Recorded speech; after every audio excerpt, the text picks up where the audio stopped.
Bonjour et bienvenue sur Les Dessous de l'IA, le podcast qui tente de mieux comprendre les évolutions de l'intelligence artificielle et leurs impacts sur nos sociétés.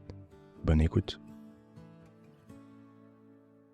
Bonjour Quentin et bienvenue sur Les Dessous de l'IA. Aujourd'hui, le fil rouge de notre échange va être de tenter de mieux comprendre le fonctionnement du cloud computing et son rôle dans la chaîne de valeur de l'intelligence artificielle. Pour commencer, est-ce que tu pourrais te présenter ton parcours et partager un peu le regard que tu portes sur les développements actuels de l'IA? Bonjour à tous, merci beaucoup de me recevoir. Je m'appelle Quentin Adam. Je dirige une boîte qui s'appelle Clever Cloud, le nuage malin. En fait, ce qu'on fait chez Clever, c'est les couches supérieures du cloud computing. Beaucoup de gens pensent que du cloud, c'est de l'infrastructure, donc on voit des data centers et des machines, mais la réalité, c'est que l'infrastructure est plus une conséquence du cloud que le cœur de métier. Le cœur du métier du cloud, c'est le logiciel. Et le logiciel qui est au cœur du métier du cloud computing, en fait, c'est ce qu'on fait le succès. C'est en fait le cloud, c'est vendre à la fois du service et de l'infrastructure. Et c'est pour ça que les grands noms du cloud computing sont des boîtes de soft, Google, Amazon, Microsoft, et non pas des boîtes d'infra. Sinon, ce serait Verizon et AOL les leaders du cloud computing. En fait, pour être tout à fait sincère, le cloud, moi, je le vois plus comme étant une grosse place de marché dans lequel on va trouver différents produits, de la virtualisation, des databases managés, du Kubernetes, des API d'IA, whatever, en fait. Et en fait, on est un peu des grossistes de l'informatique sous forme de services payés à la conso. En fait, le cloud, c'est avant tout l'identité, la trace d'audit, c'est qui a fait quoi. C'est une facturation simplifiée et unitaire et qui permet la ventilation en interne, mais également la reventilation vers les partenaires. Donc, c'est des places de facturation un peu compliquées. C'est effectivement le nombre de références que je disais, le grossiste, et puis c'est l'unification en fait de l'accès, et c'est le fait que tout soit fourni sous forme d'API et que tout soit unifié dans une seule console. Donc, ce qu'on fait chez Clever, c'est qu'on existe depuis 2010, on est à peu près 80 personnes, on n'a pas eu d'investisseurs ni rien. On est une pure produit software, on est français, on est européen, et on essaie de développer en permanence des produits légèrement différents qu'on peut utiliser soit dans notre cloud, soit dans le cloud des autres, soit les hyperscalers ou les champions régionaux, soit on-premise dans les infrastructures du client. Et voilà, c'est l'ensemble de ce qu'on fournit. On appelle ça le cloud versatile, nous, parce que c'est capable de se déployer dans de multiples solutions et itérations. Et on travaille très fort au fait d'être capable de déployer ce discours-là au global. Peut-être juste avant de continuer, le regard que toi tu portes sur les développements actuels de l'IA. En fait, si on y réfléchit bien, l'informatique, c'est jamais que le moment où on s'est mis à avoir des outils pour avoir des outils de production dans la prestation intellectuelle. En fait, au 19e siècle, si vous voulez, on a donné la possibilité aux gens, en utilisant les moteurs, de simplifier leur travail et d'avoir non pas un travailleur face à une tâche, mais un travailleur et plein de machines face à une tâche. Et ça, on a remplacé des muscles humains, en fait. Et ça a permis de financer les outils de production qui eux-mêmes se sont permis de générer de la valeur et donc qui sont devenus des assets. C'est-à-dire des choses qui valent le coup d'être achetées et échangées.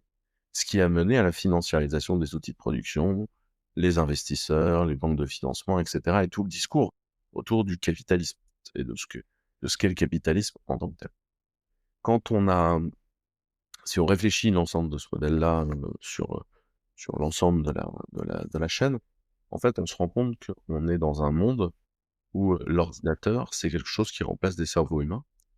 Et tout comme, le moteur a permis, en fait, d'automatiser beaucoup les gens, l'ordinateur permet d'automatiser énormément les gens, et en fait, ça permet d'automatiser le tertiaire. En fait, on est dans la révolution industrielle du secteur tertiaire. Et donc, on se retrouve avec énormément de choses qui sont modifiées. Au début, on a été, je dirais, délicat, et encore, c'était déjà très violent. L'informatisation en 30 ans a complètement changé notre société, notre économie, et cetera. Et là, avec l'arrivée de l'informatique, d'apprentissage et donc de l'intelligence artificielle par apprentissage, on s'est mis à réaliser des tâches qui étaient vraiment réalisées avant uniquement par des gens. Et donc, en fait, c'est l'automatisation de gens, c'est la création d'assets technologiques formidables, ce qui crée des boîtes en puissance aujourd'hui absolument phénoménale dans le monde, ce qui libère énormément de temps à des gens pour être créatifs et intelligents sur d'autres sujets, mais ce qui est un secteur incroyable parce qu'en fait, enfin, d'un seul coup, des choses qui avant n'étaient pas automatisées deviennent automatisées. Je lisais un papier que tu as rédigé récemment où tu évoquais ce sujet-là, justement, de la révolution industrielle de la prestation intellectuelle, et que tu disais que dans ce contexte-là, c'était nécessaire de posséder les machines-outils de cette révolution, qui sont à la fois les logiciels et les bases de données associés. Est-ce que tu pourrais filer un petit peu cette métaphore, préciser un peu ce que tu entends par là et où on en est en France et en Europe sur ce sujet-là? Parce que je sais que tu as un regard assez critique là-dessus. C'est pas un regard critique, c'est juste, je donne des chiffres et je dis qu'on a un léger problème. En fait, les machines-outils, c'est les assets. Si je reprends la métaphore filée et que je donne un parallèle économique, alors je précise que c'est pas moi, qui ai pondu ces parallèles économiques, hein, j'ai essentiellement volé à des économistes, des très bonnes analystes, et je les rends disponibles au plus grand nombre. Mais, en fait, si vous voulez, dans l'industrie, on avait affaire, et dans la plupart de l'économie dite réelle, mais de l'économie, je dirais, traditionnelle, on a affaire à une règle dans le capitalisme qui est ce qu'on appelle la baisse tendancielle du taux de profit, qui a été modélisée par des gens comme le baron de Tuxon ou Marx, en fait, qui te disent plus tu mets d'argent dans quelque chose, moins son rendement sera bon. En clair, si j'ai le budget illimité, je débarque dans un village, je construis une usine. Je prends le meilleur terrain, il est déjà tout plat, c'est pas chiant, je construis mon usine, j'embauche les gens les plus intelligents, tu vois, les plus agiles, les plus affûtés, je prends les matières premières avec le meilleur taux de raffinage, je les fais bosser, ça génère des choses et j'ai un rendement. Si je décide de continuer à investir, j'agrandis mon usine, le terrain d'à côté, il est en pente, faut le remblayer, ça coûte plus cher. Mon investissement baisse. Je suis obligé d'embaucher les autres gens qui sont disponibles dans le village, ils sont pas toujours aussi bons que les descendants d'avant, leur productivité va être moins bonne, ma rentabilité baisse. Je vais utiliser des matières premières de moins bonne qualité, ma rentabilité baisse. Et exactement. Et plus je vais investir, plus ma rentabilité va baisser. C'est pareil, si tu fais de l'investissement locatif dans une ville, tu prends les meilleurs apparts, et après avoir pris les meilleurs apparts, tu continues, puis petit à petit, ta rentabilité baisse. Donc nous, ce qu'on dit, donc si on se base là-dessus, c'est toute l'économie traditionnellement, plus tu investis, moins c'est bon. Dans l'informatique et le logiciel, comme ton coût de duplication du logiciel est de zéro, t'as pas de baisse tendancielle du taux de profit. Et plus tu investis pour avoir des utilisateurs et de la data, plus ta data est pertinente et tu as une place de domination sur le marché, et donc plus en fait tu vends cher. Et donc tu te retrouves dans des marchés où en fait t'as un taux de rendement croissant du capital. C'est pour ça que les boîtes de 2005, les plus grosses du monde, c'était du Johnson Johnson dans la santé, Citibank dans la finance, General Electric dans l'industrie, des boîtes de pétrole et d'énergie, etc., et Microsoft. Si on va en 2021, 15 ans plus tard, les 10 boîtes les plus grosses du monde, il y a que des boîtes de tech, donc les GAFAM, Alphabet, Microsoft, Meta, Amazon, Tesla, Tencent, Nvidia, et au milieu de tout ça, Saudi Aramco. Et en plus, cet agglomérat fait 8 fois plus que ce que coûtait le précédent agglomérat. Donc, c'est-à-dire que la valorisation est délirante. Et pourquoi? Parce que en fait, t'as un rendement croissant du profit, du rendement du capital. Parce que ces machines-outils-là, en fait, sont des machines-outils qui génèrent énormément de valeur. Et après, la question de où on est dans le monde, bah, le problème est le suivant, c'est que si vous voulez, le marché du digital annuellement, c'est 19 000 milliards de dollars. Il y a 81% des achats qui sont captés par les États-Unis. Là-dessus, le deuxième, c'est Taïwan à 5,8 parce qu'ils vendent des puces. Si on prend l'Europe dans sa globalité, on fait 4,4 ou 4,6. Et la France, on fait 0,4. On est censé être septième puissance du monde. Vous voyez le sujet? On est très loin derrière tout le monde. C'est une catastrophe et les États-Unis nous ont asservis. Et en fait, notre problématique aujourd'hui, c'est est-ce qu'on réagit à ça? C'est pas compliqué. J'ai beau adorer Clara Chapaz, elle est très sympathique. Elle est 41e sur 41 dans l'ordre protocolaire au Conseil des ministres. C'est-à-dire que elle n'a pas le droit de parler, elle est même pas invitée, en fait, au Conseil des ministres, pour être clair. Donc, on est un pays dans lequel les plus gros changements sociétaux, les plus gros enjeux, que ce soit les fake news, que ce soit le travail avec l'IA et la robotisation, que ce soit les communications avec les réseaux sociaux, que ce soit le désenclavement des gens, que ce soit la transformation d'État, tous ces sujets-là sont liés au numérique. Mais notre ministre du numérique est 41e dans l'ordre protocolaire sur 41 ministres. On s'en fout. Parce que c'est un manque total de compréhension de ce qu'on en est rendu. On a un problème de possession des moyens de production. Je sais que ça fait un discours très marxiste, les moyens de production, néanmoins, c'est quand même comme ça que ça s'appelle. C'était pas, l'enjeu est pas tant de faire un discours marxiste que de dire, voilà, ça s'appelle comme ça. Qu'est-ce qu'on fait pour aller les chercher? C'est plutôt ça, mon enjeu. J'aimerais bien qu'on revienne sur la question du cloud, parce que chez Clever Cloud, vous êtes spécialisé sur ce segment-là. Est-ce que tu pourrais revenir un petit peu sur l'historique du cloud, d'où ça vient, Et qu'est-ce qui a permis ou qu'est-ce qui a accéléré le déploiement massif qu'on a connu du cloud, sur les dernières années ou dernières décennies? Le cloud computing, c'est vendre à la fois des ressources de calcul hébergées dans des data centers, donc de la puissance de calcul et de la et de services au-dessus. C'est garantir un niveau de service fourni, bundlé entre la puissance de calcul et les moyens de logiciel, en fait. Et donc, ça va être un cocktail qui va être fourni là-dessus. C'est quelque chose qui a toujours traîné dans la tête des hébergeurs. Le truc, c'est que beaucoup d'hébergeurs étaient construits sur des modèles de rentabilité autour des infrastructures. Là où le cloud, bah, en fait, ça demande énormément de logiciels. Tu as des boîtes qui sont pionnières là-dedans. Microsoft, qui avait lancé une première plateforme autour du plateforme as a service. Google, qui avait lancé un truc qui s'appelait Google App Engine. Amazon, qui lui est parti plutôt dans l'autre sens, à fournir le moins de services managés possible, en créant EC2, donc de Amazon Web Services au démarrage. Puis après, plein de boîtes ont explosé autour de ça. Ce qui se passe, c'est qu'en fait, les besoins en ressources informatiques des gens sont variables et de plus en plus, ils ont besoin de gérer des choses en automatique. C'est-à-dire que de plus en plus, on va demander des services managés à son cloud provider.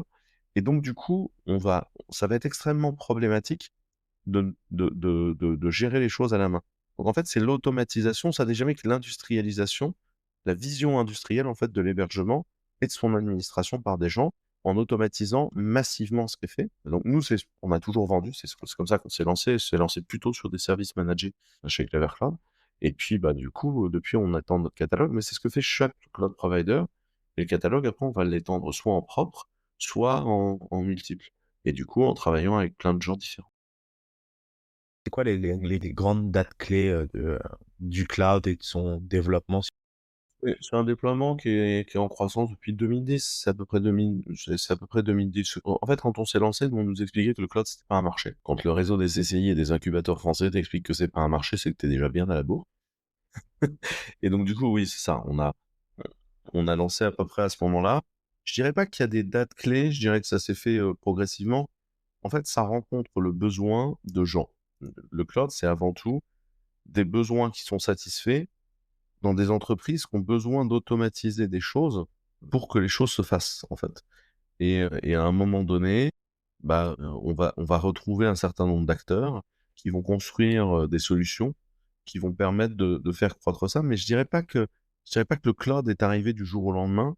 C'est pas comme, l'IA où, tu vois, du jour au lendemain, à un moment, il y a ChatGPT qui débarque et là, ça change tout. On est plutôt sur quelque chose qui s'est monté dans la durée et qui, dans la durée, a permis d'avoir une vision de ce que pouvait devenir ce marché-là, parce que c'était compétitif, parce que ça permettait aux gens d'être plus rapides, parce que ça permettait aux gens d'être plus efficaces.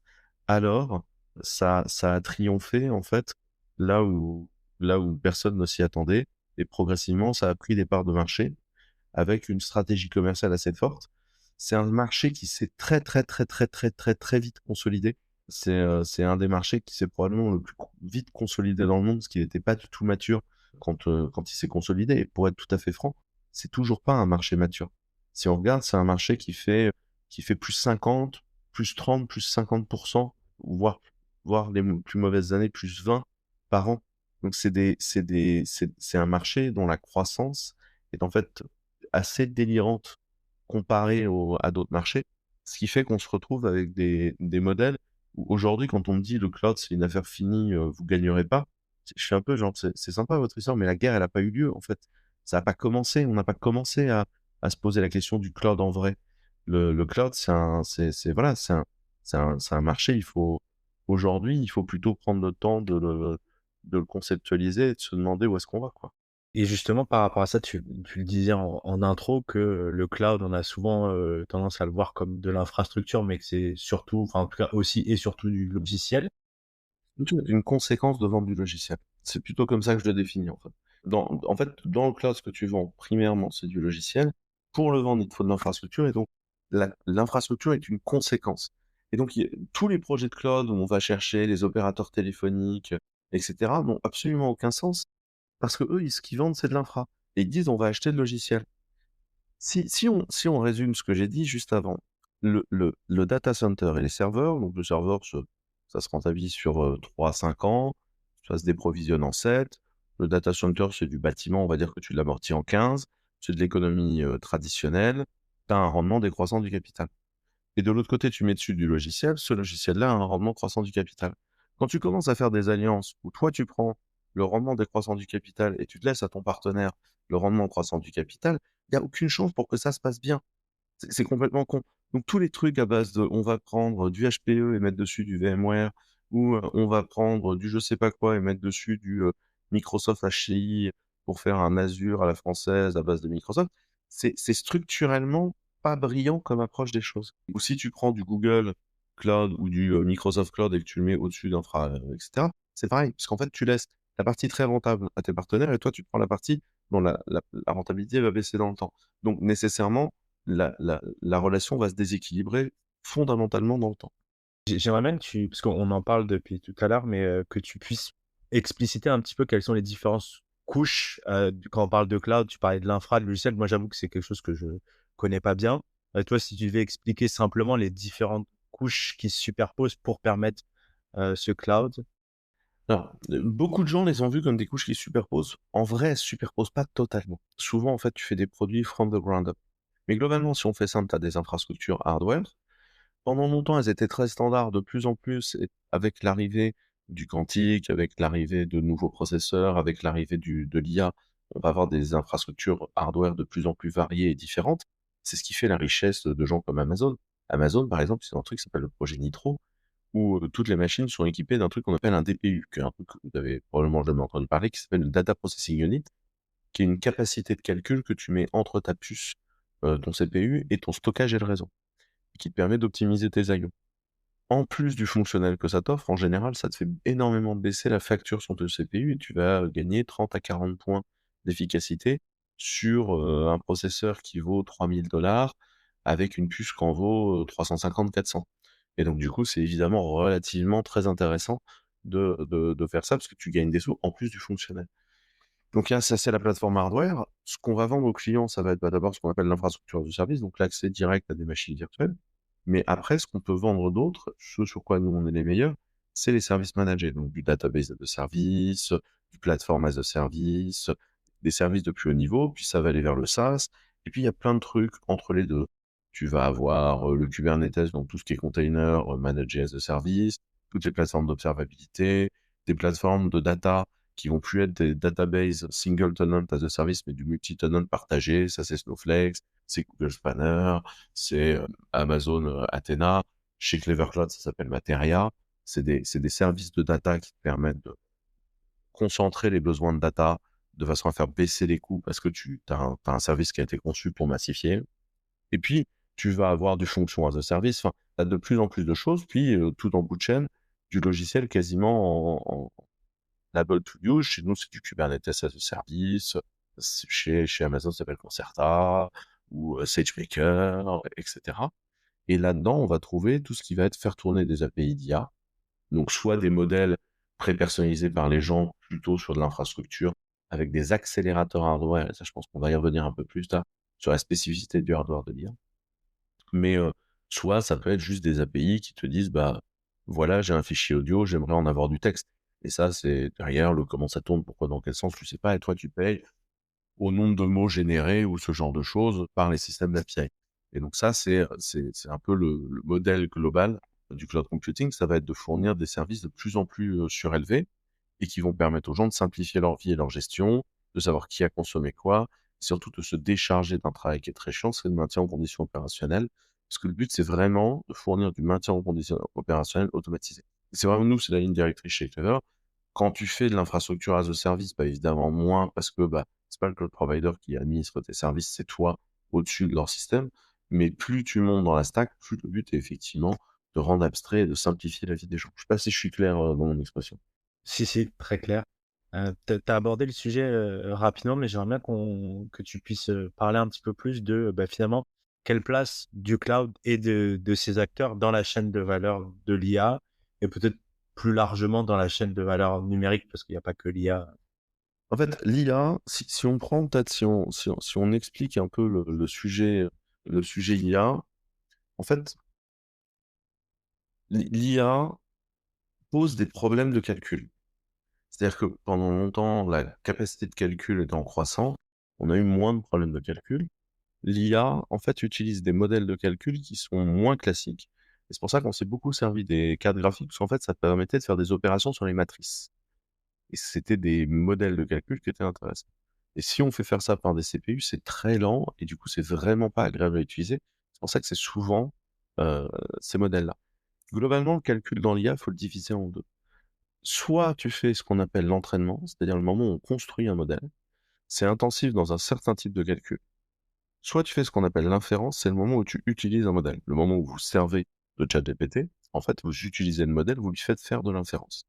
Le moment où ChatGPT s'est construit, ils font de l'entraînement, et donc là, ils ont besoin de... C'est pas exactement les mêmes ressources de calcul. Il se trouve que les cartes graphiques de chez Nvidia savent faire les deux, mais il y a un problème de supplies, etc. Donc, c'est pas toujours des cartes graphiques de chez Nvidia qui vont être utilisées à l'inférence. Pour l'instant, Nvidia a une très très grosse avance sur la partie entraînement, mais à l'inférence, ça va être plus compliqué. En fait, dans les modèles du cloud, tu vas te retrouver avec énormément d'enjeux sur le fait d'être capable de déployer des gros modèles en entraînement. Ces gros modèles en entraînement, au début, ça a été déployé un peu avec les moyens du bord. De plus en plus, on va faire une rationalisation autour de data centers qui sont faits pour. On parle d'énergie fantastique. On parle de, moi, j'ai vent en ce moment un data center qui est en train de se construire à 4 gigawatts. Pour vous donner une idée, une centrale nucléaire produit 1,2 gigawatts. Enfin, une tranche de centrale nucléaire, c'est 1,2 gigawatts. C'est pour ça que des gens comme Microsoft, là, viennent d'acheter une centrale nucléaire, enfin, acheter, louer for a long time, une centrale nucléaire aux États-Unis pour coller un data center à côté. Parce qu'en fait, il y a un enjeu énergétique délirant quand on fait de l'entraînement. Moi, ma lecture du marché, c'est qu'on va avoir des data centers spécialisés en entraînement, dans lequel on va avoir des slots de production d'entraînement mis aux enchères. Exactement le modèle, en fait, qui est utilisé dans les usines de semi-conducteurs. En fait, tu enchéris pour obtenir un slot de production, et après, tu utilises ton slot de production, et quand tu n'as plus besoin de l'outil de production, donc tu t'arrêtes ton enchère et tu laisses d'autres gens s'en servir, parce qu'en général, tu as des modèles de batch. Et la réalité, c'est qu'aucune boîte qui fait de l'IA a besoin tout le temps de son cluster d'entraînement, parce que globalement, il faut qu'elle mette un long calcul à se faire assez agressif, regarde, et pendant qu'elle analyse les résultats, elle n'a pas besoin, en fait, du cluster d'entraînement, elle peut y revenir un peu plus tard. Donc je pense que ce qui va se passer, c'est qu'on va avoir des data centers équipés, entraînés, qui vont être des modèles spécialistes. Et de l'autre côté, on va avoir des modèles d'inférence où de plus en plus, pour que l'IA soit industriellement jouable d'un point de vue financier, on va avoir des co-calculateurs. Donc en fait, au moment de l'inférence, c'est bien d'avoir des calculateurs qui savent faire du matriciel. Et donc, on va avoir des co-cartes de calcul qui seront pas nécessairement des cartes graphiques, mais éventuellement des choses plus spécialisées, moins gourmandes en énergie, moins chères, qui vont permettre en fait de faire uniquement de l'inférence et qui seront très mauvaises sur l'entraînement. Donc voilà, et là, il y a beaucoup de projets dans le monde, de cartes extrêmement intéressantes et pertinentes dans ce domaine-là qui sont en train de se déployer et de se développer. Si. Et est-ce que dans ce cas-là, on peut, je veux bien qu'on enchaîne là sur peut-être sur cette question du hardware dédié IA et inférence, parce que tu disais il y a des modèles qui sont en train de se développer et on voit une sorte de scission entre des cartes dédiées à la phase d'entraînement et des cartes plus dédiées à la phase d'inférence. Bah en fait, c'est pas compliqué, c'est cher. C'est très cher, les cartes. En fait, on a des problèmes de production, parce que c'est des cartes qui se produisent de façon très particulière. Et en fait, c'est des gros die, des grosses puces. Enfin, ce qu'on appelle la die, c'est l'intérieur de la puce. La puce, c'est quand le die est dans sa coque et son câblage, même si c'est des petites pins, on appelle ça le câblage, autour du die. Les gros die posent des problèmes de production, ils sont plus chers et demandent des usines qui existent en faible nombre dans le monde et donc posent des soucis de production. Et donc, c'est un des sujets de l'IA, c'est comment on peut réussir à faire baisser la conso électrique, parce que sinon, en fait, c'est pas rentable. Et donc, du coup, pour l'instant, ça amuse tout le monde et on se pose pas trop la question de la rentabilité. Mais un jour, on va avoir cette problématique de rentabilité et il faudra bien être capable d'y répondre. Donc, du coup, en fait, si vous voulez, c'est un vrai sujet au quotidien de se dire comment on fait pour optimiser la rentabilité de ces modèles-là. Je peux citer Vessora, par exemple, une des cartes, Furiosa, qui est une des cartes. Enfin, il y a une bonne dizaine de startups dans le monde. Vessora, c'est vraiment bien ce qu'ils font. Il y a une bonne dizaine de startups dans le monde qui font des cartes spécialisées pour l'inférence, sachant qu'NVIDIA aussi est sur le coup et tous les gros fondeurs sont sur le coup, hein. Tu peux faire aussi des gros moments d'inférence en AMD, et cetera. Et après, ça va dépendre. Il y a des cartes qui vont être meilleures pour faire du computer vision, d'autres pour faire du modèle LLM, et cetera. Et tu as des cartes qui ne font que du computer vision. Et notamment qui peuvent être embeddées dans l'industriel, tu vois, pour faire de la reconnaissance d'adresse sur des paquets. Si on revient maintenant sur l'IA, dans le papier que je citais en intro, dans l'analyse des mines, tu disais que l'IA moderne, en tout cas, reposait sur 4 piliers fondamentaux. Il y avait la donnée, l'algorithme, la puissance de calcul et la question de l'intégration technologique. Et tu disais que, en gros, certains de ces piliers, ou peut-être tous, ont été abandonnés par la France. Est-ce que tu pourrais, rapidement peut-être présenter ces piliers et en quoi, selon toi, la France s'en est désengagée ou elle s'y intéresse pas assez? Alors, en fait, pour résumer, pour les auditeurs, l'IA aujourd'hui, ce qu'on appelle l'IA d'abord, en fait, c'est ce qu'on appelle du machine learning. Le machine learning, c'est quoi? C'est l'application de la complexité du raisonnement scientifique au modèle de l'informatique. Je m'explique. Au XVIIe siècle, vous avez un mec qui s'appelle Descartes, dont vous avez déjà probablement entendu parler, qui a créé un truc qui s'appelle le réductionnisme. Le réductionnisme, c'est quoi? C'est dire tout problème est une somme de petits problèmes. Donc si je prends mes petits problèmes et que je les résous, je fais le grand problème. Sauf que ça, c'est pas vrai. Je m'explique. Si par exemple, tu prends une cocotte et que dedans tu mets des pommes de terre, des carottes, du chou, de la palette, de l'eau, que tu sales et que tu laisses cuire, à la fin, t'as pas des pommes de terre, des carottes, du chou, de la palette, tu as un pot-au-feu. Et en fait, le pot-au-feu vaut plus que la somme. Le tout vaut plus que la somme de ses parties. Ça, c'est la base de la complexité. C'est de se dire que des fois, il y a des systèmes dont l'interaction est trop complexe pour qu'on puisse juste leur faire une somme. Si on prend en médecine, pendant très longtemps, pendant plusieurs siècles, on a pensé que la médecine, c'était un être humain, c'est un cœur, un foie, un cerveau, une peau. Et voilà. Et du coup, c'est la somme de ça. Sauf qu'en fait, le foie produit des enzymes qui ont des impacts dans le cerveau, qui ont des impacts dans ta peau, etc. Et tout ça est un système complexe. Ça a donné un truc qu'on appelle la biologie des systèmes. Et c'est pour ça qu'en ce moment, on fait des grandes avancées en médecine, puisqu'on a accepté la complexité. Si on résume ça à l'informatique, c'est quoi? C'est est-ce que tout problème, on est capable de le découper? Si vous regardez autour de vous et que vous m'écoutez dans votre cuisine, vous allez tomber sur votre salière et une poêle.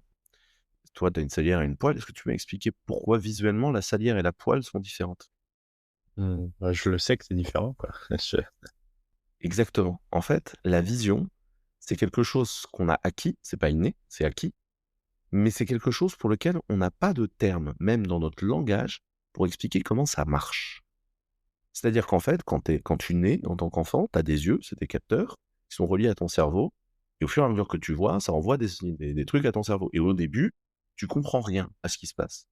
Et c'est pour ça que les bébés, des fois, ont l'air défoncés quand tu changes très vite la couleur ou la lumière face à leurs yeux, parce que ça leur fait un gros impact électromagnétique, et en fait, ils sont sous crack. Ça génère de la dopamine, et ils sont sous crack, les gamins.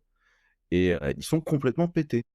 Parce que en fait, le moment d'apprentissage de l'utilisation de tes sensors est extrêmement complexe. Quand on a essayé au démarrage et en fait, c'est de l'apprentissage, c'est exactement ce que tu viens de dire, c'est à force de te dire: «Ça, c'est une salière, ça, c'est une salière, ça, c'est une salière, ça, c'est une salière», tu finis par retenir ce qu'est une salière et tu finis par comprendre comment tu vois. Donc au début, tu comprends que tu vois. Au début, tes caméras, si tu veux, sur tes yeux, tu finis par processer que ça génère de l'information visuelle et ton cerveau finit par générer de l'information visuelle et après, pendant toute ton enfance, on dit: «Bah, ça, c'est une salière, ça, c'est une assiette, ça, c'est une fourchette». Ça, c'est du feu, faut pas toucher, ça fait mal. Ah, tu touché, ça fait mal, tu Bon, tu vois? Et tu en fait, le modèle. Quand nous, au début, on a commencé à faire de la computer vision, on essayait de coder les principes qui faisaient qu'on fonctionnait en termes de vue. Échec. On avait 7 à peu près de qualité de réponse. On n'y arrivait pas. Mais on n'a même pas de concept pour se l'expliquer. Comment est-ce que tu veux qu'on arrive à l'expliquer à un ordinateur? Donc à un moment, on s'est dit: «On fait complètement autrement». On crée des réseaux de neurones. Donc en fait, les neurones sont des trucs qui font des opérations mathématiques aberrantes sur des données et ensuite on va dire si ton mais qui fait toutes les opérations possibles et après ton réseau de neurones, tu vas regarder comment il s'allume en fonction. Tu dis: «Bah, ça, c'est une image de canard» et donc du coup, en face, le machin dit: «Ah, ça s'allume à peu près comme ça doit être un canard» et donc en fait, c'est de l'apprentissage. C'est pour ça qu'on appelle ça de l'apprentissage. C'est un modèle d'apprentissage. Ce qui fait que tu as des biais. Par exemple, si tu montres la plupart des modèles d'IA un gros chien sur de la neige, le truc te dit: «C'est un loup». Parce qu'en fait, ce qu'il reconnaît, c'est pas le chien, c'est le loup. C'est la neige et c'est un chien, globalement une forme de chien sur de la neige, il dit: «C'est un loup». Mais la réalité, c'est que toi, tu te poses la question: «C'est un chien ou c'est un loup, ça?» Et tu cherches d'autres preuves contextuelles pour savoir. Alors que si tu es dans les rues de Paris et que tu balances un chien, tout le monde te dira: «C'est pas un loup, tu es dans les rues de Paris». Tu vois? Tu es dans une rue, un environnement urbain, personne ne te dira: C'est un loup». C'est un peu ça le trick. Et donc l'apprentissage, c'est ce qu'on a fait. C'est-à-dire qu'on a dit: «Bah, on prend un énorme paquet de données qu'on connaît déjà, donc de la donnée taguée, de la donnée où on sait ce que c'est et on va le montrer et après on va regarder comment un truc s'allume et voir s'il a raison». Et on sait toujours pas comment ça marche la vision, tu vois? On accepte la complexité et les bornes du système complexe. On sait toujours pas comment ça marche, mais ça marche. Parce qu'on a fait de l'apprentissage. Et donc, comment est-ce qu'on fait ça? Bah, la première chose, c'est qu'il te faut des données taguées. Des données qualitatives où tu sais ce que c'est. C'est quoi les données taguées? C'est les index de moteurs de recherche. C'est les posts des utilisateurs sur les réseaux sociaux. C'est tout le web 2 en fait. C'est le moteur de recherche quand on a lâché nos moteurs de recherche français, les Xali, Quant et compagnie. C'est ça en fait. Les gens ont l'impression qu'OpenAI a fait un deal avec Microsoft pour accéder aux infras de Microsoft. Que nenni. Les infras, c'est Microsoft qui les impose pour qu'OpenAI utilise leurs infras et finance leurs infras. Mais la réalité, c'est que la première partie du deal, c'est les accès aux données de Bing, de LinkedIn, etc. C'est ces données-là qu'OpenAI a besoin au démarrage. C'est les données d'entraînement. Donc la première chose, c'est que ce qui nous tombe aujourd'hui sur les pieds, c'est qu'on n'a pas de données d'entraînement parce que ça fait 15 ans qu'on lâche le web 2.0. Et qu'à chaque fois qu'on aurait pu faire un réseau social, un moteur de recherche, whatever, de successful, on a lâché au milieu en disant: «Oh, c'est trop compliqué». Donc ça, c'est la première chose. La deuxième chose, c'est qu'il te faut effectivement de la capacité de calcul parce que c'est des calculs très lourds. Bah, ça, c'est quoi? C'est le cloud computing. Donc là, quand Cédric O dit: «Bon, le cloud computing, on laisse tomber», globalement, c'est ça le problème. C'est le cloud computing, faut pas laisser tomber, c'est les capacités de calcul. Et donc, on en a besoin pour plein d'autres raisons. On en a besoin en médecine, on en a besoin pour plein d'autres choses. Mais entre autres, dans l'intelligence artificielle, on a besoin des capacités de calcul. Donc, on peut être malin, on peut mieux les utiliser, on peut tout recompiler, on peut plein de choses à faire. Mais il y a un moment donné, on a quand même besoin de massifier les capacités de calcul. Le troisième ingrédient, c'est l'intégration technologique. C'est qu'en fait, l'IA, pour être utilisée, elle a besoin d'être accessible à l'utilisateur. Et pour ça, si je te dis juste: «Bah, ça existe, c'est là, c'est un chat», c'est bien, c'est comme ça qu'OpenAI s'est lancé avec ChatGPT. Mais la réalité, c'est que tu en as besoin dans ton téléphone pour savoir ce qu'il te dit et enregistrer, tes conversations et te fournir un résumé. Tu en as besoin à l'intérieur de Microsoft Office pour rephraser ton document et te faire ta correction, d'orthographe. Tu en as besoin dans ton Excel pour te proposer des calculs qui semblent pertinents dans ton business plan. Tu en as besoin de le contextualiser. Ça, c'est l'intégration. C'est plus facile de faire l'intégration dans Office quand tu t'appelles Microsoft, bizarrement. Mais ça veut dire qu'il faut posséder l'accès au end user utilisateur.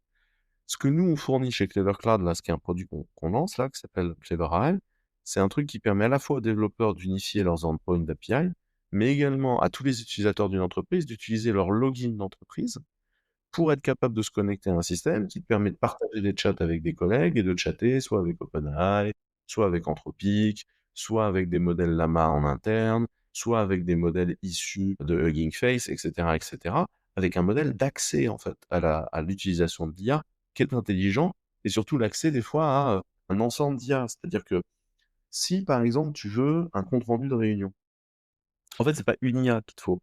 Il te faut un premier modèle qui va faire ce qu'on appelle la diarisation, c'est-à-dire qu'il prend le fichier audio et il dit: «C'est l'utilisateur, ça c'est tel interlocuteur, tel interlocuteur, tel interlocuteur». Parce que si tu fais passer directement la reconnaissance de speech, en fait, tu fais plus la différence entre les interlocuteurs.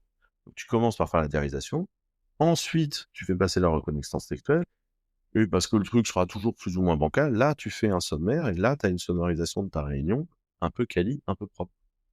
Et donc en fait, tu as utilisé 3 modèles d'IA pour faire ça. Mais ce qui est important, c'est cette intégration-là. C'est la qualité de cette intégration-là qui te permet un usage avec éventuellement la capacité à contextualiser avec ta propre documentation interne.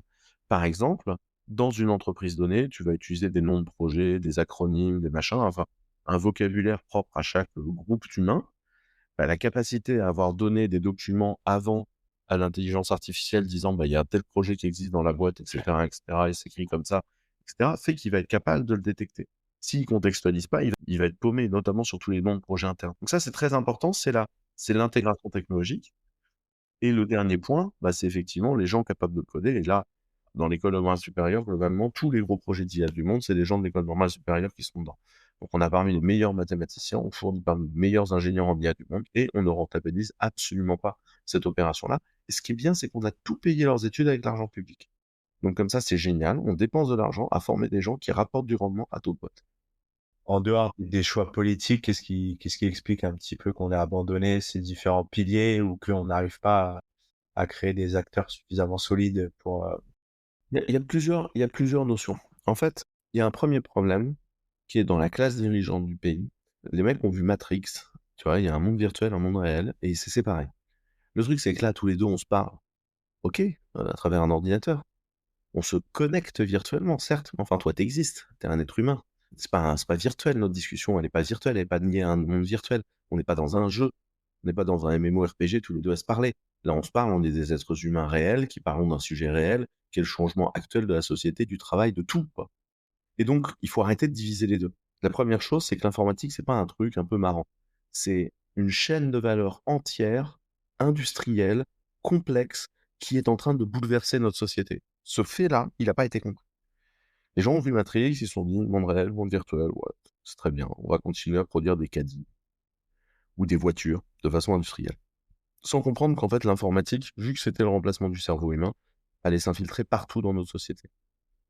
La deuxième chose, dans notre petite aventure, c'est que le monde de l'IT n'a jamais été capable de connecter avec les entrepreneurs historiques et l'intelligentsia du pays.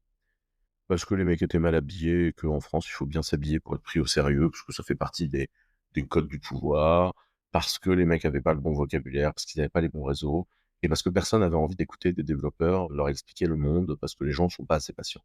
Et c'est un vrai problème. Et c'est un problème qu'on va retrouver également dans la constitution des boîtes.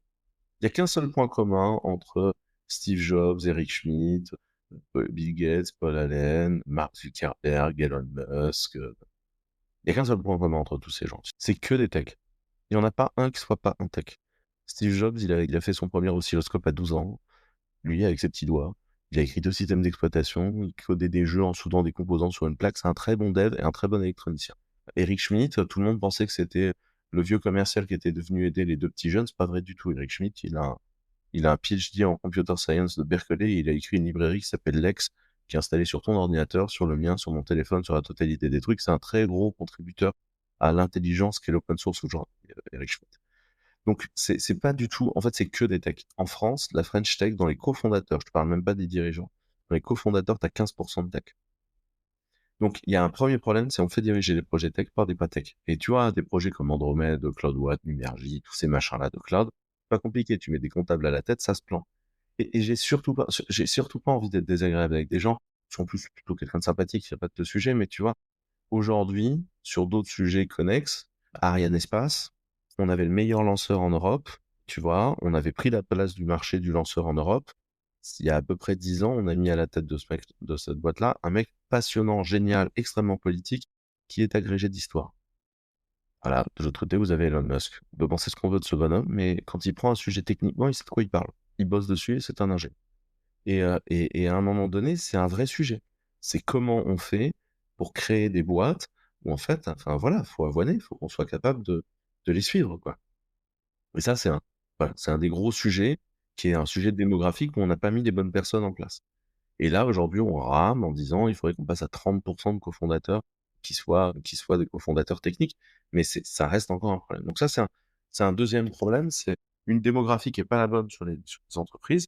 Et du coup, sur les financements, on m'a toujours proposé de passer CTO de ma boîte au lieu que je sois CEO. Parce que tu comprends, tu es un bon technicien, laisse quelqu'un faire le commerce. Alors que tous tous les GAFA ont des moments où c'est des décisions techniques qui fait survivre et triompher la boîte. Donc ça, c'est un deuxième sujet. Et puis, bah, pour finir, un désintérêt total, quoi. Des gens qui pensent réellement que l'informatique est un outil et pas le cœur du projet. Mais si vous voulez, comme il y a des gens qui ont loupé la révolution industrielle en pensant que tout ça était de l'artisanat, et que c'était important.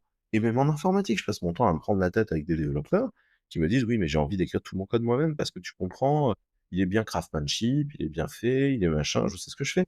Et moi qui lui dis: «Mais à un moment donné, aller chercher de l'eau dans la rivière, la dépolluer toi-même en l'évaporant et en la récoltant et ensuite t'en servir pour prendre ta douche, c'est pareil, tu veux le faire que toi-même parce que c'est bien fait ou alors le fait que ce soit industriel et géré par des machines et globalisé, ça te va très bien d'avoir l'eau courante chez toi». Enfin, à un moment donné, c'est complètement con, c'est un outil, c'est un outil. En fait, la question est pas de savoir si ce sera mieux ou moins bien fait. C'est comme ça que ça va se passer, en fait. C'est une automatisation, c'est des machines-outils qui te permettent d'avancer. Et c'est comme ça que ça va se enfin, il y a pas le choix, en fait. L'IA va prendre une place délirante dans le monde. Et par rapport à ça, et tu en as, parlé rapidement, en tant que cloud provider sur les défis techniques, qui sont liés un peu à l'hébergement, des modèles d'IA et notamment les gros modèles, d'IA générative. Tu as parlé de la question du coût, de la maintenance. C'est quoi les gros enjeux que toi tu vois aujourd'hui ou en tout cas et peut-être ceux que tu imagines demain qui pourraient freiner les développements de l'IA? Aujourd'hui, si on veut en Europe, un seul data center d'entraînement conceptualisé, c'est un budget d'à peu près 2 milliards qu'il faut mettre sur la table. Donc ça, on n'est pas du tout prêt, pas du tout. Si on globalise un peu notre pensée et qu'on monte un peu au niveau au-dessus, sur, l'inférence, il faut qu'on arrive à bosser tous ensemble. La capacité des boîtes françaises à bosser avec d'autres boîtes françaises est pas très forte. Il y a un vrai manque de patriotisme économique. Mais si vous voulez, enfin, moi, ce que je comprends pas, c'est et je sais pas si vous avez lu le rapport Draghi. Tu l'as lu, le rapport Draghi, ou pas? Le rapport Draghi, donc sur la compétitivité de l'Europe, est passionnant. Vous avez 10 chiffres clairs à tenir, mais il y en a un qui est choquant. Vous prenez le PIB par habitant, c'est-à-dire la quantité de pognon divisé par le nombre d'habitants. C'est une exponentielle aux États-Unis depuis 40 ans. En Europe, aux alentours de 2000-2005, ça stagne, et ça stagne jusqu'à aujourd'hui. En fait, on est en train de louper une révolution industrielle totale. Et en fait, on s'appauvrit. Depuis, on s'appauvrit. Et on est passé de 5e puissance française, de mondiale, à 7e puissance mondiale. Ça a l'air de faire broncher personne. Parce qu'on est en train de louper une, une révolution industrielle. Pour être capable de la faire, la première chose à faire, c'est investir lourdement dans nos champions. Et les champions, il n'y en a pas 2000, hein. Enfin, des boîtes de cloud en France, il y en a très peu, et des boîtes de cloud qui écrivent eux-mêmes leurs operating systems et leurs virtualiseurs, c'est-à-dire la racine de comment ça doit marcher, à ma connaissance, il y en a une. Mais vraiment, c'est un vrai boulot que d'être capable de fournir ce genre de choses. Donc la première chose, c'est qu'il faut investir. Deux, il faut utiliser. Si on vient pas nous voir en disant ton système ne nous va pas pour telle et telle raison, moi je peux pas l'améliorer. Donc faut tester, faut utiliser, et on devrait systématiquement utiliser toutes les options françaises là. Par exemple, j'enregistre, là le podcast, je suis chez un partenaire qui a créé un nouveau modèle fondation, ici, qui s'appelle Lucie. C'est chez Linalbora que je suis aujourd'hui, et ils ont créé un modèle fondation qui s'appelle Lucie qui, est là pour aller à la compète avec Llama de Meta. Et en vrai, les stats sont bonnes du modèle fondation qu'est Lucie. Et ça, c'est un vrai enjeu qui est de réussir à construire des modèles nous-mêmes avec intelligence. Et en plus, ils l'ont fait pour pas très cher.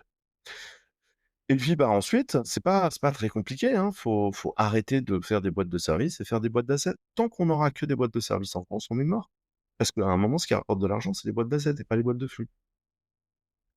Mais là, les boîtes de services sont toutes en train de prendre un bouillon en ce moment. Ça veut dire qu'il va y avoir un certain nombre de gens qui vont pouvoir sortir de ces boîtes-là, qui se seront servir, et qui, avec leur chômage, vont pouvoir créer des boîtes de flux. Il y a des boîtes d'assets et des produits.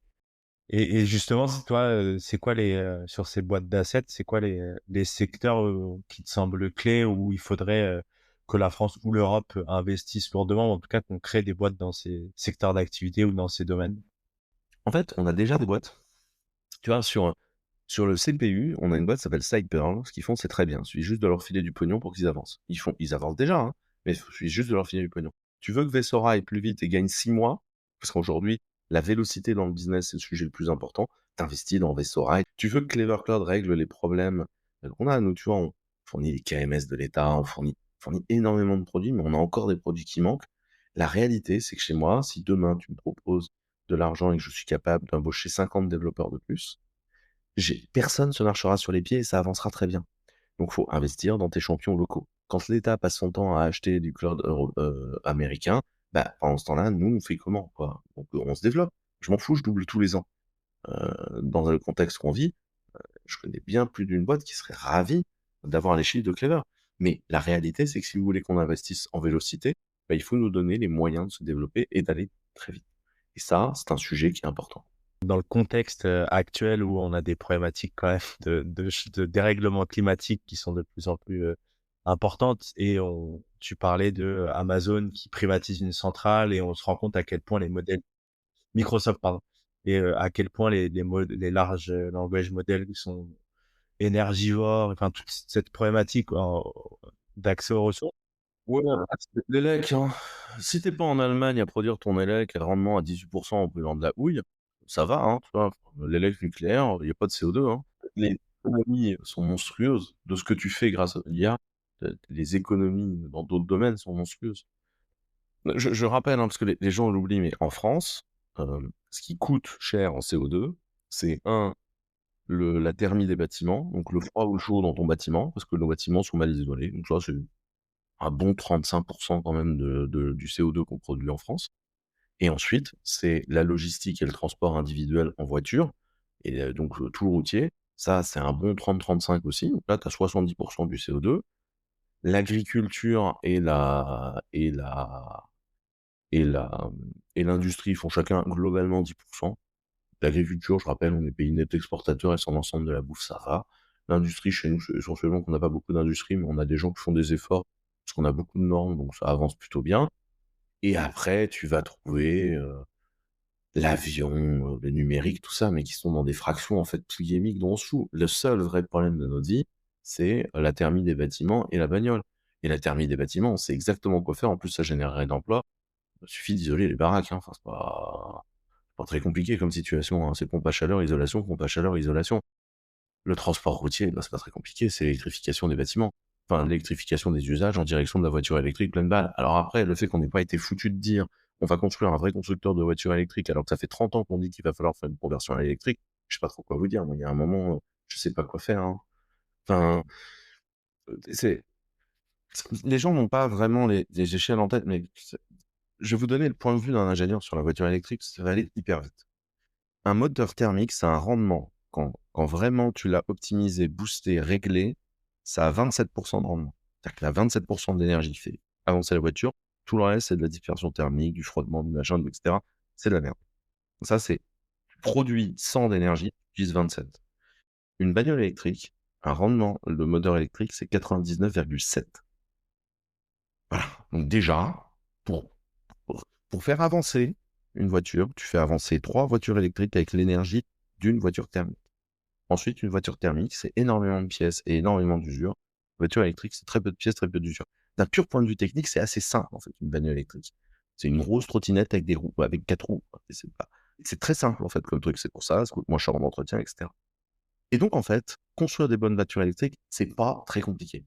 Surtout que Tesla a foutu en open source la moitié de son travail. Mais par contre, quand tu te poses la question du maintien des emplois, du machin, que tu rajoutes le tu te retrouves avec un truc où tu dis, bah, en fait, on va rien changer. 20 ans à rien changer et on va se faire rouler dessus, c'est le cas de le dire, par l'industrie des bagnoles électriques chinoises. Mais en fait, à un moment donné, il faudrait que dans ce pays, on accepte le changement. Quand on te dit l'IA va tout faire, l'IA va tout faire.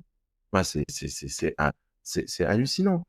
Aujourd'hui, tu dis, on va devoir utiliser l'IA pour faire les réponses, machin, on te dit: «Bah non, les syndicats vont lutter pour maintien des emplois». Mais les gars, si on maintient des emplois face à une compétitivité qui est l'IA qui coûte beaucoup moins cher, c'est toute la boîte qui a moins de compétitivité. Par contre, on peut dire qu'il faut requalifier des gens, les reconvertir, leur trouver une suite, et cetera. Ça s'appelle accompagner le changement. J'ai pas dit qu'il fallait être inhumain. J'ai dit que le monde changeait et qu'il faut, en tant que politique and co, être capable d'accompagner le changement du monde et avancer dans le bon sens. Et aujourd'hui, on a du mal à comprendre ce que c'est que d'avancer. Et que ce soit en écologie ou que ce soit d'un point de vue sociétal, aujourd'hui, mon sujet, c'est qu'à mon avis, on a du mal à avancer dans le bon sens tout court. Ouais. Et peut-être juste une dernière question qu'on remarque par rapport à cette question de l'impact environnemental, parce que il y a quand même, alors sur les data centers ou sur euh, où il y a de l'utilisation de l'eau, par exemple, ou de l'utilisation d'énergie nucléaire ou autre. L'utilisation de l'eau dans les data centers, je veux juste qu'on en soit clair. Il n'y a pas d'eau consommée, il y a de l'eau réchauffée. C'est un petit peu comme si tu disais une éolienne consomme de l'air. L'eau, elle passe, elle est rejetée, elle n'a pas été polluée, elle a pris 1,5 degré. Voilà. C'est pas enfin, faut arrêter à un moment les fantasmes stupides où, tu as des fabricants de data centers qui ont un data center pourri, qui en fait, se mettent à utiliser des métriques discutables pour dire qu'ils sont écolos, alors que la réalité, c'est que leur data center, il est mal isolé, point, et qu'il y a un PUE de merde. Et donc en fait, tu sors l'utilisation de l'eau et le nombre de papier cul utilisé dans les chiottes. Mais la réalité, c'est qu'on n'utilise pas d'eau dans les data centers. On n'est pas une industrie polluante. Je te parle pas. Il y a des industries où tu prends de l'eau, tu relèves de l'eau, tu la pollues, il faut la dépolluer. Ça, c'est un autre sujet. Et là, il lui arrive rien à la flotte, elle est utilisée pour refroidir. Donc, tu prends de l'eau dans le circuit d'eau, tu la filtres et ensuite tu l'utilises dans un circuit d'eau. Enfin, c'est pas, je veux dire, il y a absolument aucun, il va rien se passer, quoi. Et alors, si on met de côté la question de l'eau, sur la question de la consommation énergétique, on voit alors Microsoft ou des acteurs qui vont commencer à privatiser des centrales nucléaires. Et est-ce qu'on risque pas quand même d'avoir des conflits d'usage où tu as des besoins énergétiques qui peuvent croître si on parle d'électrification, besoin d'électricité, en face une croissance très forte de l'IA et du numérique au sens large, et se retrouver avec des conflits d'usage où la capacité de mise en service, par exemple, de centrales nucléaires ou de centrales électriques va pas suivre, et donc on va se retrouver avec des conflits d'usage. Enfin, il y a pas un risque par rapport à ça, où on est capable de répondre à ça avec une augmentation de l'efficacité des puces, des modèles, et donc qui fait qu'on va avoir moins besoin d'électricité ou trouver d'autres solutions. Alors, il y a plusieurs choses. La première chose, c'est oui, bien sûr qu'on va avoir des conflits énergétiques. C'est l'histoire du 21e siècle va être des conflits énergétiques et d'accès à l'eau. On a des sujets d'information et de conflits énergétiques, bien sûr. L'électrification des usages, à force de dire que ça va arriver, ça va arriver. Est-ce qu'on est prêt? Est-ce qu'on a construit le nombre de centrales nucléaires qu'il nous fallait? Non. Essentiellement parce qu'on a une politique industrielle d'un point de vue de production énergétique pas très valide, si on veut mon humble avis. Et ça, c'est un autre sujet. Par contre, la question, c'est est-ce qu'industriellement, aujourd'hui, la consommation des data centers sur l'IA est soutenable? Non. Mais tout le monde est d'accord, en fait, pour ça. Personne n'a envie d'avoir cette consommation-là. Aujourd'hui, on est encore dans un moment où l'IA, c'est du gros bricolage. D'un point de vue logiciel, je sais pas si tu as regardé comment étaient foutus les briques d'entraînement d'IA ou les modèles, mais c'est une énorme bricole dégueulasse. En général, c'est pas très beau, hein. C'est, le binaire de machin qu'on a rebricolé dans tel coin. En fait, on sait pas trop comment ça marche, mais attends, si tu tiens à une jambe sur un tabouret par beau temps, ça tient. C'est quand même un c'est quand même un modèle en soi qui est assez discutable dans son approche. Mais c'est pareil, en fait, sur aujourd'hui, sur l'IA, en fait, on a lancé des choses sur des modèles où, en fait, c'est pas optimisé. Mais qu'est-ce qu'on fait en industrie? C'est les gens ont du mal à comprendre, mais encore une fois, l'informatique, c'est une chaîne de valeur industrielle. Et donc, qu'est-ce qu'on fait en industrie? On fait ce qu'on appelle du design to cost. C'est-à-dire qu'à un moment, on a fait un truc, ça marche, ça vole, ça se vend, et on dit, bah maintenant, on va diminuer le coût pour être en production industrielle, être capable de fournir à tout le monde et que ce soit rentable. Et là, la passe de design to cost, elle va se faire de façon très simple. On va faire des puces spécifiques qui consomment 8 ou 9 fois moins d'électricité pour faire le même job, qui coûtent moins cher en production et qui vont permettre en plus de run pour beaucoup moins cher au quotidien. Et c'est en train de se faire. C'est juste que le cycle de production d'une puce, ouah, c'est 2 3 ans, quoi. Donc, tu vois, un an où les mecs se sont chauffés, se sont lancés, sont financés, tagada, bidule, elles arrivent l'an prochain. On aura été assez rapide et efficace, en fait, en tant qu'industrie sur le sujet. Mais la réalité, c'est ça. C'est qu'en fait, on va juste concevoir les morceaux de la chaîne industrielle qui nous manquaient pour être efficace et être industriel dans le dossier. Ça veut pas dire qu'il faut pas être vigilant, hein. Enfin, quand je dis, pour moi, c'est un problème, pas, pour moi, c'est un problème dont on parle beaucoup, alors qu'il y a des problèmes plus graves. Si tu veux, pour moi, le sujet de l'IA qui est, on n'a pas du tout de maîtrise en France sur le sujet, alors que ça va changer totalement le monde du travail. On a un pays qui était intégralement tourné vers le tertiaire et que là, en fait, on est en train d'industrialiser le tertiaire et qu'on n'a pas les machines-outils. Ça va poser 2 3 problèmes de financement, de société, de etc. Ça me paraît très grave. La consommation énergétique, en fait, c'est déjà un sujet qui est en gestion et de toute façon, c'est un sujet qui est obligatoire parce qu'il est rentable. Donc, pour moi, c'est pas si grave que ça. C'est ça que je veux dire. Ce qui veut pas dire qu'il faut pas être vigilant, regarder ce que font les gens, s'assurer qu'on fait pas n'importe quoi, etc. C'est juste que pour moi, c'est pas le sujet de préoccupation aujourd'hui majeur. On a des sujets plus graves selon moi. Et justement, selon toi, s'il y avait deux, trois sujets majeurs. Ah bah moi, le sujet numéro un, il est évident et il est au milieu de la pièce, c'est notre capacité à contrôler quelque chose, faire payer de l'IA, là où aujourd'hui tout le monde paye du open array. Aujourd'hui, on a un problème de chaîne de valeur industrielle, la gouvernance du truc est pas encore assez solide et Les gens qui comprennent de quoi ça parle ne sont pas consultés sur le domaine et on essaye encore une fois de bricoler avec Orange, et cetera.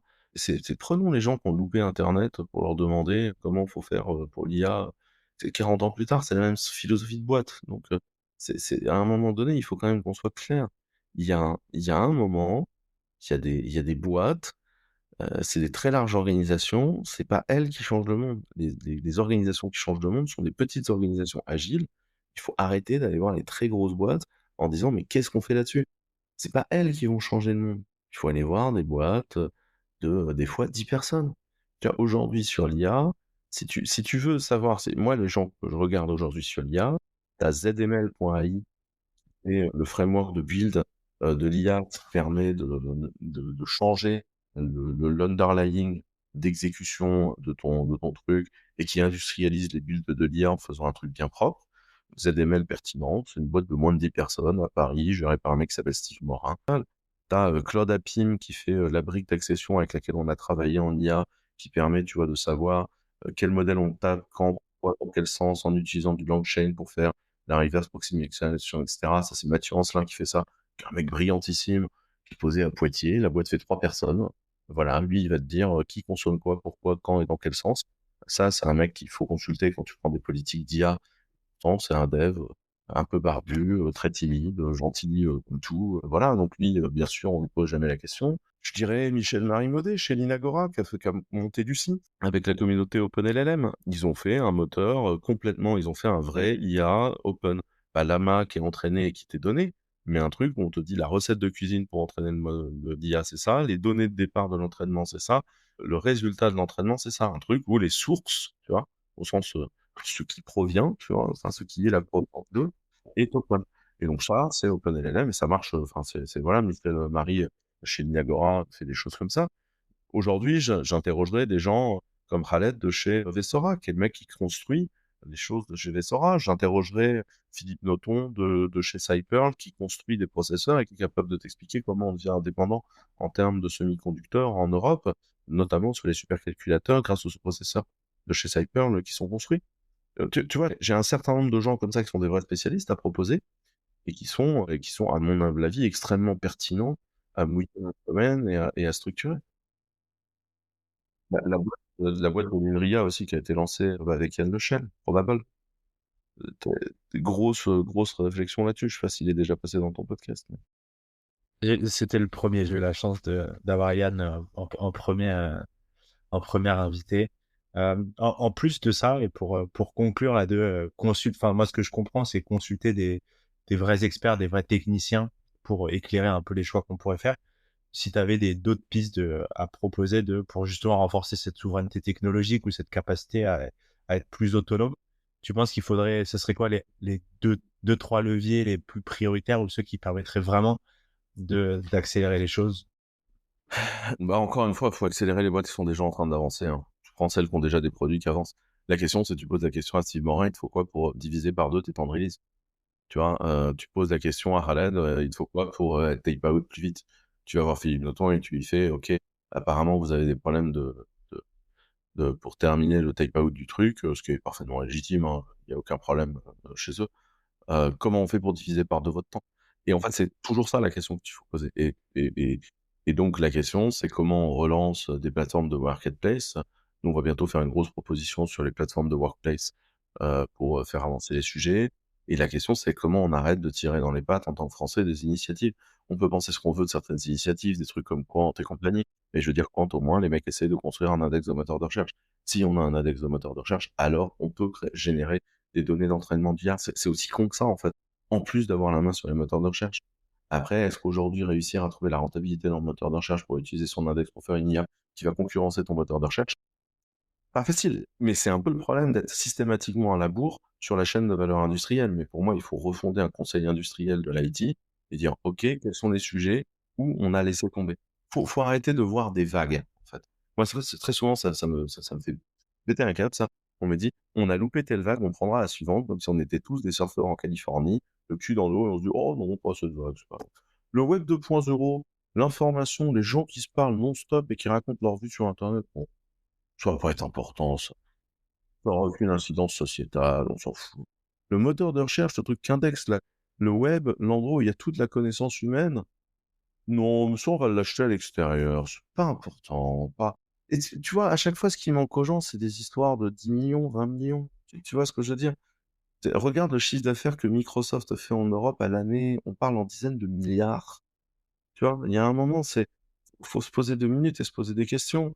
Et après, quand moi, je me tape, tu vois, les abus de position dominante, tu vois, avec l'Open Internet Project, on lutte à l'Europe et on essaye de faire respecter, notamment à Google, sa position dominante. À chaque fois, il faut qu'on sorte 2-3 millions pour aller taper un procès, pour qu'ensuite Google soit condamné à 4,3 milliards d'amendes, et ces 4,3 milliards d'amendes sont absorbés pour faire je ne sais quoi. Au lieu de dire on a gagné 4,3 milliards, on les met en investissement immédiat dans la technologie dont on a besoin.